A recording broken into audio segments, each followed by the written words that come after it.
यह संवाद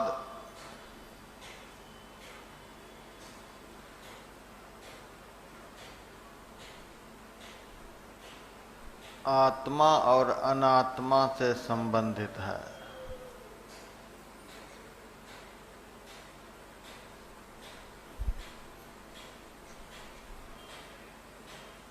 यह संसार क्या है और हम कौन हैं, सत्य क्या है और असत्य क्या है, यही जानना है, यही समझना है। इसी के लिए यह सत्संग है।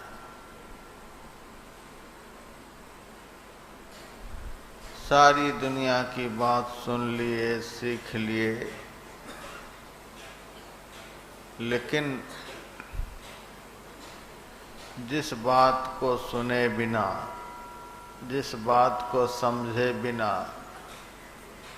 सब समझना, सब सुनना व्यर्थ है, वही बात मैं आप लोगों को सुनाने के लिए जा रहा हूं।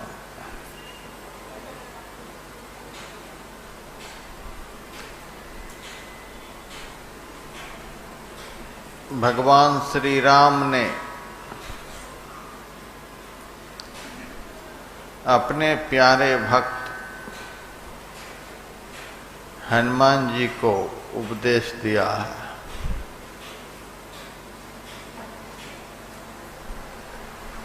वही उपदेश मुक्तिकोपनिषद है।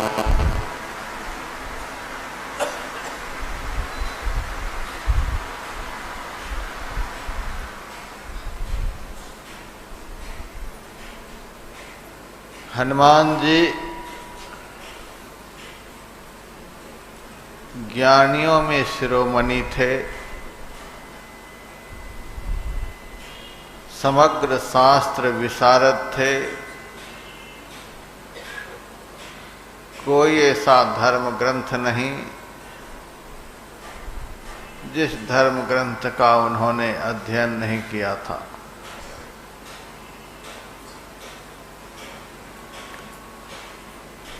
भगवान को इस बात का पता था, मेरा प्यारा भक्त हनुमान दुनिया के समग्र शास्त्रों को तो पढ़ लिया है, समझ लिया है, लेकिन आत्मशास्त्र नहीं पढ़ सका है। जिस शास्त्र को पढ़े बगैर एक दिन समग्र शास्त्र का ज्ञान व्यर्थ हो जाता है। और हनुमान जी को उपदेश दिया, बहुशास्त्र कथा कंथारो मंथेन वृथे विकिम अन्वेष्टव्यम प्रयत्नेन मारुते ज्योतिरांतरम। हे हनुमान, बहुत से शास्त्रों की कथाओं को मथने से क्या फल। अत्यंत यत्नवान होकर अपने अंतर की ज्योति की खोज करो। अंतर में किसकी ज्योति है? सूर्य की, चंद्रमा की, तारे की, अग्नि की। हमारे अंदर में जो ज्योति है, जिस ज्योति की दो किरणें दोनों आंखों होकर बाहर निकलती है, तो बाहर संसार का ज्ञान हम लोगों को होता है। वह ज्योति किसकी है?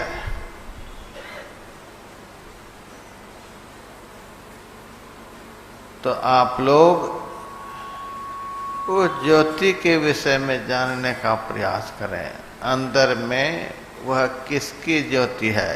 जिसकी ज्योति की बिल्कुल पतली पतली दो किरणें बाहर निकलती है, तो कहाँ आसमान में सूरज है, कहाँ चंद्रमा है, कहाँ पहाड़ है, कहाँ जंगल है, सब कुछ दिखने लग जाता है।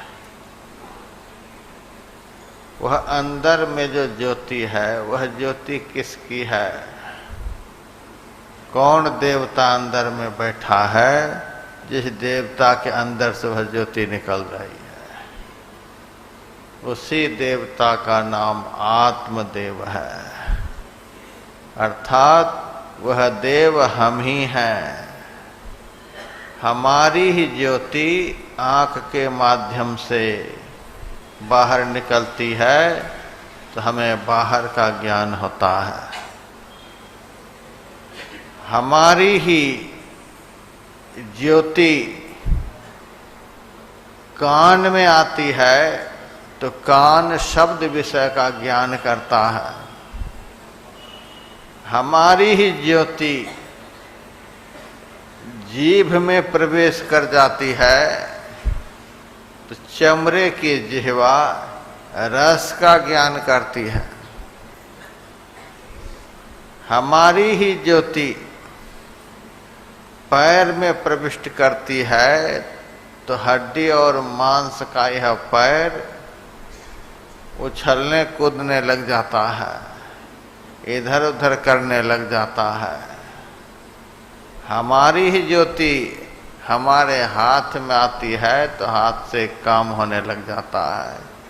कहने का अभिप्राय, हमारी ही ज्योति हमारी देह में काम करती है, हमारी इंद्रियों में काम करती है तो हमें संसार के विषयों का ज्ञान होता है। हमारे अंदर में जो ज्योति है किसी दूसरे की ज्योति नहीं है, हमारी ही ज्योति है। भगवान श्री राम ने हनुमान जी से कहा, उसी आत्म ज्योति की खोज करो,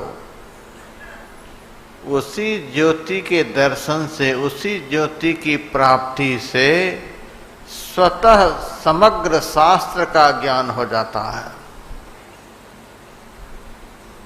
किसी भी पुस्तक को पढ़े बगैर, किसी भी ज्ञान को सुने बगैर आत्म ज्योति का दर्शन होते ही सब ज्ञान प्राप्त हो जाता है।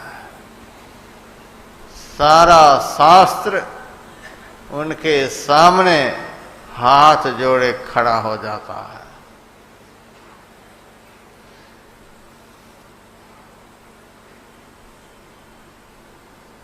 उपनिषद ग्रंथ में एक दृष्टांत देखने को मिलता है। एक बार सारी इंद्रियों में बड़ा भारी विवाद हुआ। हम नहीं रहेंगे शरीर में तो शरीर नहीं रहेगा, हम नहीं रहेंगे तो शरीर नहीं रहेगा। आँख कहे कि हमारे रहने से ही शरीर है, कान कहे हमारे रहने से शरीर है। इस प्रकार से सारी इंद्रियां अपना अपना वर्चस्व दिखाने लगी। इस शरीर के भीतर से आत्मा सब सुन रही थी। आत्मा कहती है कि ठीक है, तुम्हारे रहने से शरीर नहीं रहेगा तो एक एक करके निकलो, निकल जाओ सब। सारी इंद्रियां एक एक करके शरीर से बाहर निकल गई। तो भी शरीर मरा नहीं, ज्यों का त्यों ही रहा। सारी इंद्रियों का अभिमान गलित हो गया। तब आत्मा कहती है, अब तुम लोग आ जाओ इस शरीर के अंदर। अब तो पता चल गया कि तुम लोगों के रहने से शरीर रहता है कि किसी और के रहने से शरीर रहता है। आ जाओ सब। सारी इंद्रियां पुनः शरीर में प्रविष्ट कर गईं। अब आत्मा कहती है कि थोड़ी देर के लिए मैं इससे बाहर निकलती हूँ, तुम लोग आराम से रहो। आत्मा जैसे ही इस शरीर से अलग होने लगी, वैसे सारी इंद्रियां क्रिया शून्य होने लग गई, निश्चेष्ट होने लगी।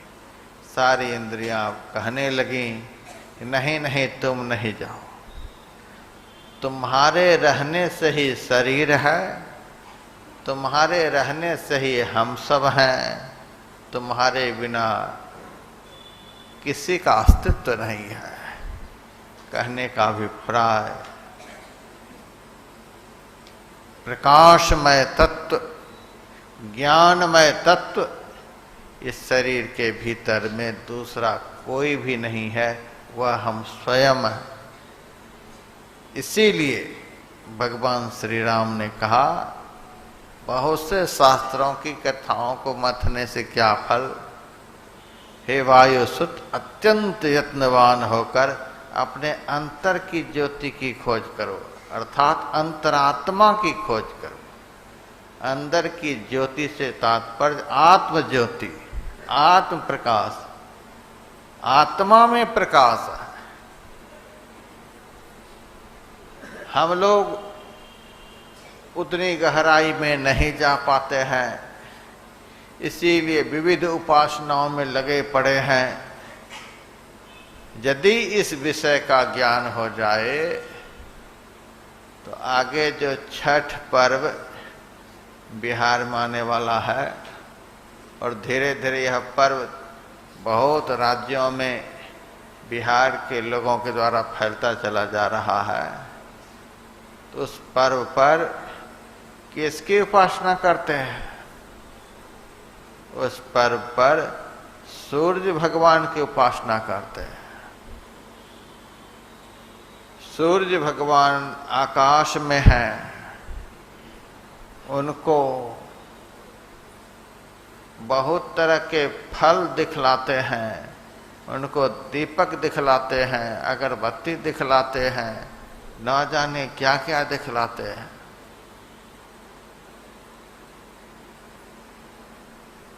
यदि हमारे अंदर में आत्मा का प्रकाश नहीं हो तो क्या सूरज के प्रकाश को देख सकते हैं? हमारा ही प्रकाश आंख होकर के निकलता है, तब हम सूरज को देखते हैं। सूरज को दिखाने वाला प्रकाश हमारे अंदर में है, चंद्रमा को दिखाने वाला प्रकाश हमारे अंदर में है, और यह भी हम कह सकते हैं घट घट में व्यापक परमात्मा को दिखाने वाला प्रकाश भी हमारे ही अंदर में है।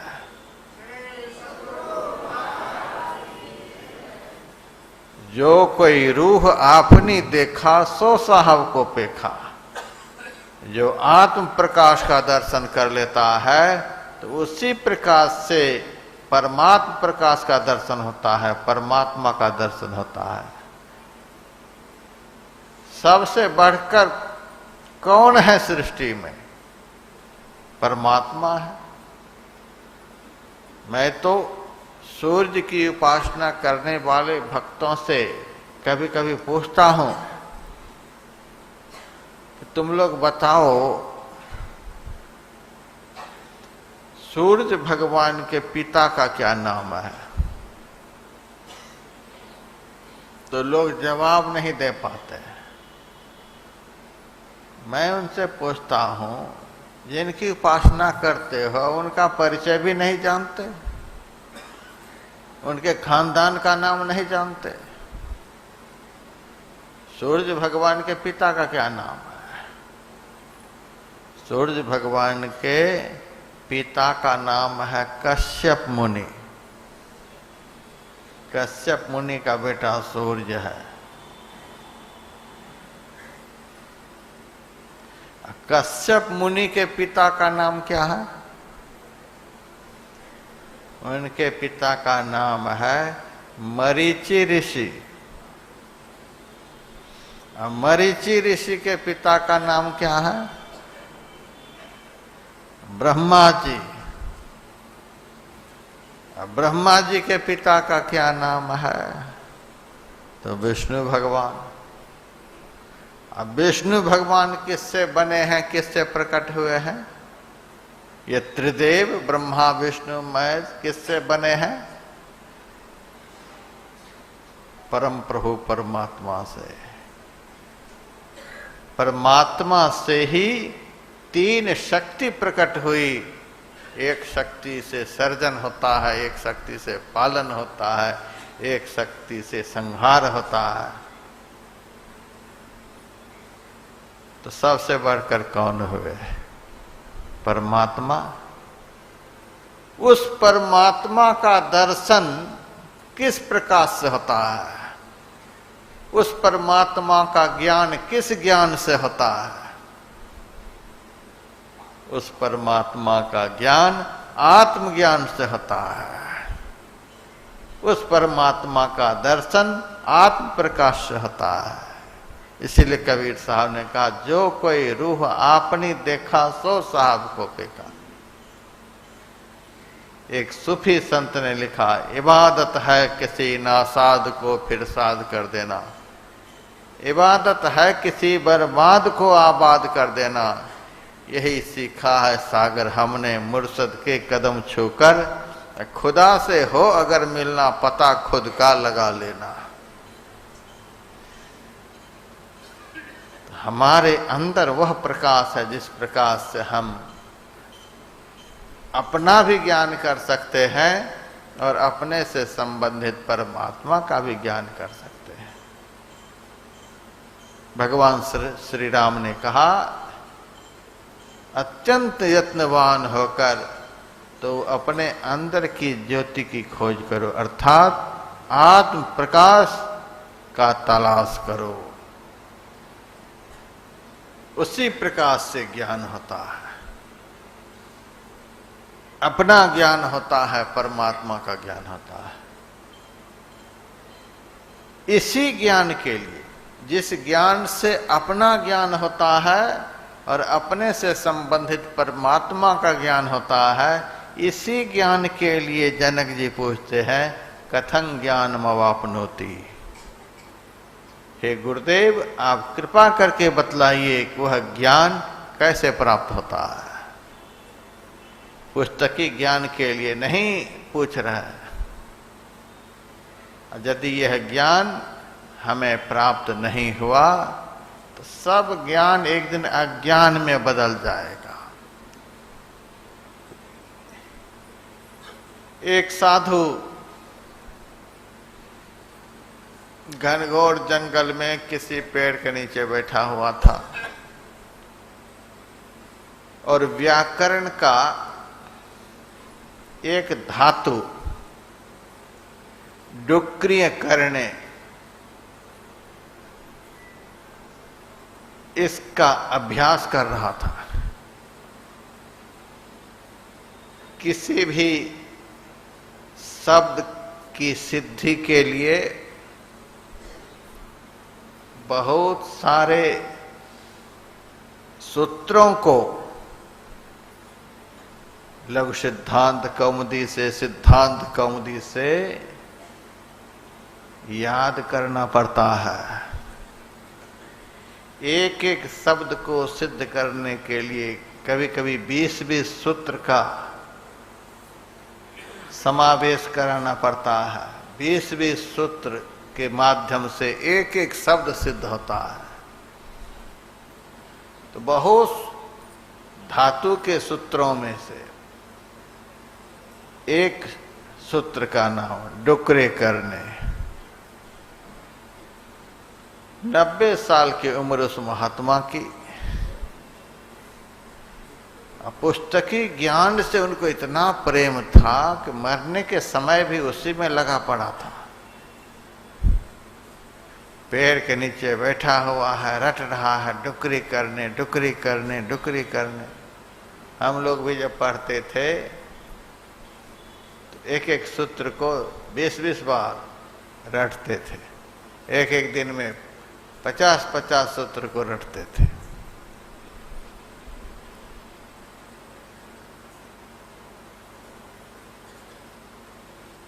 तो वह वृद्ध महात्मा पैर के नीचे इस धातु को रट रहा था। उसी होकर के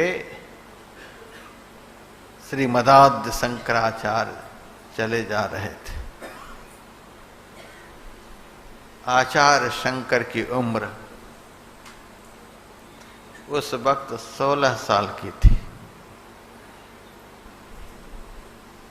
और धातु रटने वाला महात्मा की उम्र 90 साल। आचार्य शंकर खड़े हो गए, देख रहे हैं बुढ़ा मरने के समय व्याकरण का सूत्र रट रहा है। कुछ दिन के बाद इनके सामने यमदूत आने वाला है, काल पहुंचने वाला है, उठा करके ले जाएगा। उससे बचने का कोई उपाय नहीं कर रहा है। पुस्तकी ज्ञान से इतना प्रेम, दुनिया में हमको लोग विद्वान समझे, इसके लिए सूत्र रट रहा है। आचार्य शंकर उस वृद्ध साधु से कहते हैं, संप्राप्ते सन्निहिते काले नहीं नहीं रक्षति डुक्रिय करने। जब अंत काल आ जाएगा, इस शरीर से प्राण पयान करने लग जाएगा, काल मूर्तिमान होकर के ले जाने के लिए खड़ा हो जाएगा, तो नहीं नहीं रक्षति डुक्रिय करने, यह शास्त्रीय ज्ञान रक्षा नहीं कर पाएगा। इसीलिए भज गोविंदम गोविंदम भज मूढ़ मते। हे मूढ़ बुद्धि के लोग, गोविंद का भजन कर, गोविंद का भजन कर। भजन करने से तुम्हारा कल्याण होगा। भजन करने से आत्मज्ञान प्राप्त होता है, आत्मज्ञान से कल्याण होता है। पुस्तकी ज्ञान से आज तक किसी का कल्याण नहीं हुआ है। भगवान श्री राम ने दूसरे मंत्र में हनुमान जी से कहते हैं, अधीत्य चतुरो वेदान सर्वशास्त्रान्यनेक सह ब्रह्म तत्व न जानाति दर्वी पाकर समय था। वह जिन्होंने बहुत से शास्त्रों का अध्ययन कर लिया है, पुराणों का अध्ययन कर लिया है, वेदों का अध्ययन कर लिया है, सब शास्त्रों का अध्ययन कर लिया है और आत्मशास्त्र का अध्ययन नहीं कर पाया, ब्रह्म तत्व न जानाति, सृष्टि के कण कण में परिव्याप्त परमात्मा का यदि ज्ञान नहीं कर पाया, अब परमात्मा का ज्ञान कराने वाला जो आत्मज्ञान है वह ज्ञान नहीं प्राप्त कर पाया, तो दर्वी पाक रसम यथा। संस्कृत में कलछी को दर्वी कहते हैं। कलछी दाल में भी घूमती है, खीर में भी घूमती है, सब्जी में भी घूमती है। और उनसे पूछिए कि दाल में नमक है कि नहीं है, खीर में चीनी है कि नहीं है, सब्जी में हल्दी पड़ी है कि नहीं पड़ी है, कोई जवाब नहीं। घूमती है सब में, लेकिन ज्ञान किसी का नहीं, स्वाद का पता किसी का भी नहीं। उसी तरह से समग्र शास्त्रों में दिमाग तो घूमता है, लेकिन यदि आत्मशास्त्र का अनुसंधान नहीं हो सका, तो दर्वी पाकर सम्यथा, वह आदमी करछी के समान है, सब में घूमता है, सब कुछ पढ़ता है, लेकिन अपने को ही नहीं पढ़ पाया कि हम कौन। गुरु महाराज के प्रवचन में बहुत जगह आया हुआ है, आदमी कहता है यह मेरी आंख है, यह मेरा कान है, यह मेरा हाथ है, यह मेरा पैर है। इससे सिद्ध होता है कि हम आंख नहीं है, आंख मेरी है, कान मेरा है, मेरा मन नहीं लगता, मेरी बुद्धि काम नहीं करती है, आज मेरा शरीर थक गया है, यह मेरा घर है, यह मेरा परिवार है, ये मेरा मेरा हम करते हैं। तो क्या हम आंख हैं? आंख हमारी है, कान हमारा है, शरीर हमारा, हम कौन है? बंगाली कवि ने बड़ा सुंदर लिखा, आमी आमी करी बूझी ते न पारी, के आमी आमाते आछे की रता। मैं कहता हूं, मैं कौन हूं इसका कोई पता नहीं। हम कौन रत्न हैं इसका कोई पता नहीं। इसको जानना है,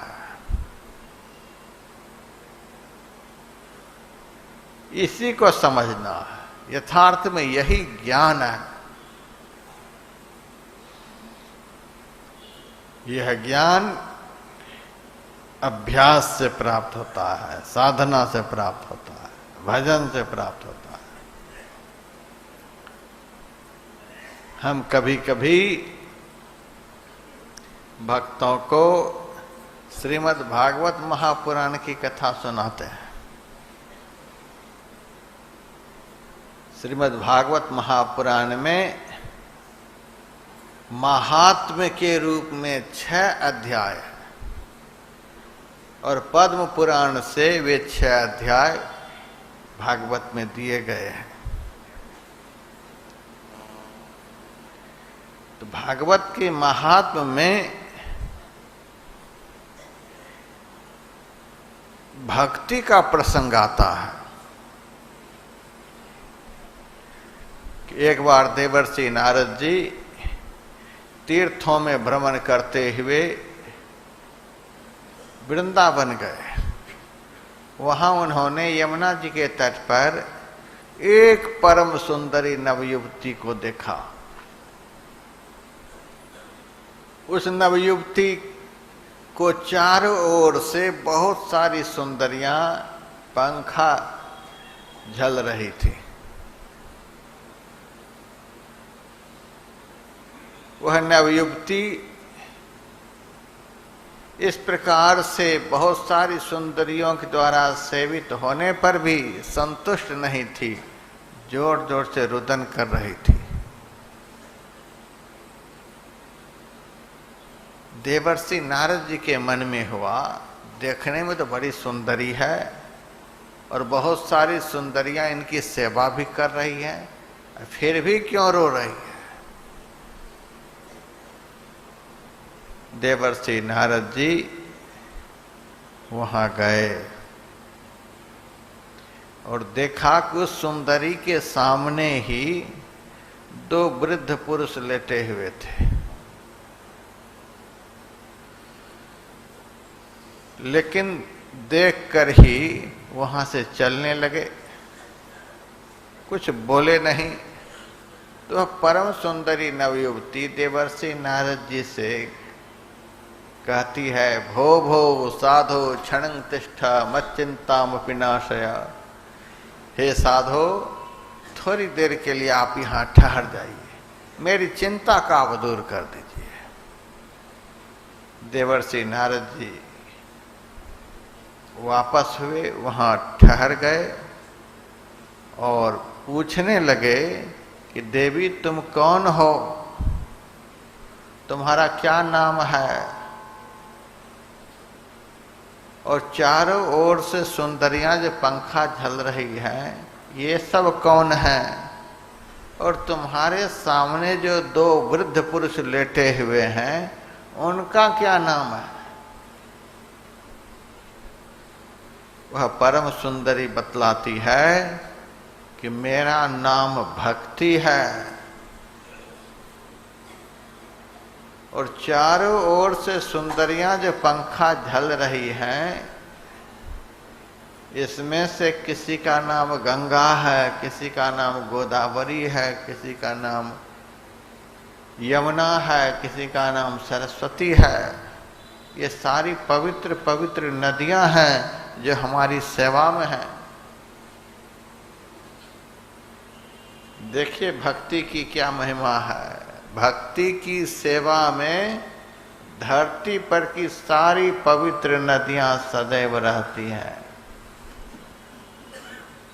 लेकिन लोग भक्ति नहीं करेंगे, नदी में जरूर चले जाएंगे स्नान करने के लिए। वह आसान है, भक्ति करना आसान नहीं है। फिर वह सुंदरी कहती हैं कि दो वृद्ध पुरुष जो लेटे हुए हैं वे दोनों हमारे बेटे हैं। चिंता इसी बात की है कि मैं नवयुवती और मेरा बेटा वृद्ध हो गया है। ये दोनों मेरे बेटे हैं। तो नारद जी ने कहा इनका क्या नाम है? तो सुंदरी कहती है इन दो में से एक का नाम ज्ञान है और दूसरे का नाम वैराग्य है।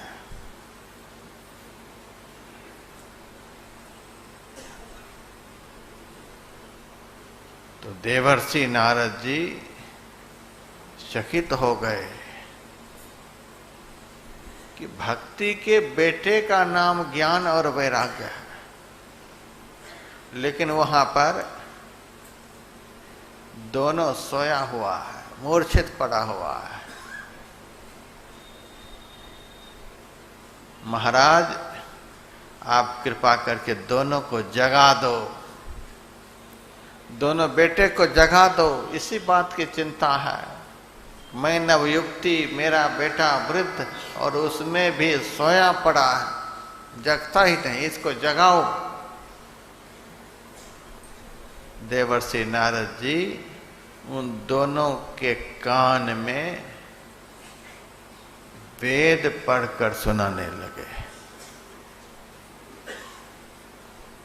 लेकिन वेद के ऋचाओं को सुनकर भी दोनों जगे नहीं। उपनिषद सुनाने लगे और बहुत सारे पुराण सुनाने लगे, संहिता सुनाने लगे, गीता रामायण सुनाने लगे, बहुत कुछ सुना गए। लेकिन ये दोनों कभी कभी आंखों को खोल देते थे और फिर आंखों को बंद कर लेते थे। नारद जी के मन में हुआ क्या बात है कि इतना सब कुछ सुना गया तो भी ये जग नहीं रहा है, अब क्या उपाय करो। बड़े चिंतित हुए और उन्होंने भक्ति माता से कहा कि माता आप चिंता नहीं करो, यदि मैं ब्रह्मा जी का पुत्र हूं इन दोनों को जागृत करके मैं छोड़ूंगा। मैं जा रहा हूं इसके लिए तप करने के लिए। और देवर्षि नारद जी चले गए बद्र का आश्रम। वहां सनकादि ऋषि से उनकी मुलाकात हुई। सनकादि ऋषि ने कहा आप बड़े व्यग्र, बड़े चिंतित लगते हैं, क्या बात है? तो यमुना तट पर की सारी घटना सुना गए। महाराज सब कुछ सुना गए तो भी दोनों जगे नहीं, इसका क्या मतलब है? सनकादि ऋषि ने कहा नारद जी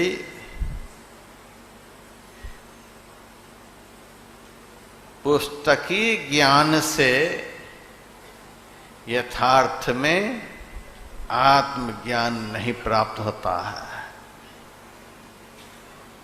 पुस्तक पढ़ने से, पुस्तक सुनने से आत्मज्ञान नहीं होता है। पुस्तक के पढ़ने से, पुस्तक के सुनने से संसार से वैराग्य प्राप्त नहीं होता है। तो नारद जी ने कहा तो कैसे होता है? कहा इनको सत्संग सुनाओ। ये भागवत क्या है? यह सत्संग है। भागवत में संत और भगवंत का चरित्र है। सत्संग सुनाओ इनको। सत्संग क्या है? प्रथम भगति संतनकर संगा, दूसरी रतिमम कथा प्रसंगा। सत्संग जो है यथार्थ में भक्ति है।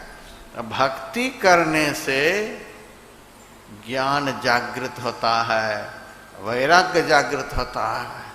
सबके अंदर में ज्ञान है, सबके अंदर में वैराग्य है, लेकिन बिना भक्ति किए ज्ञान वैराग्य जागृत नहीं होता है। इस कथा को सुनने से यह ज्ञान होता है कि भक्ति के दो पुत्र हैं, ज्ञान और वैराग्य। भक्ति करेंगे तो ज्ञान भी होगा और वैराग्य भी होगा।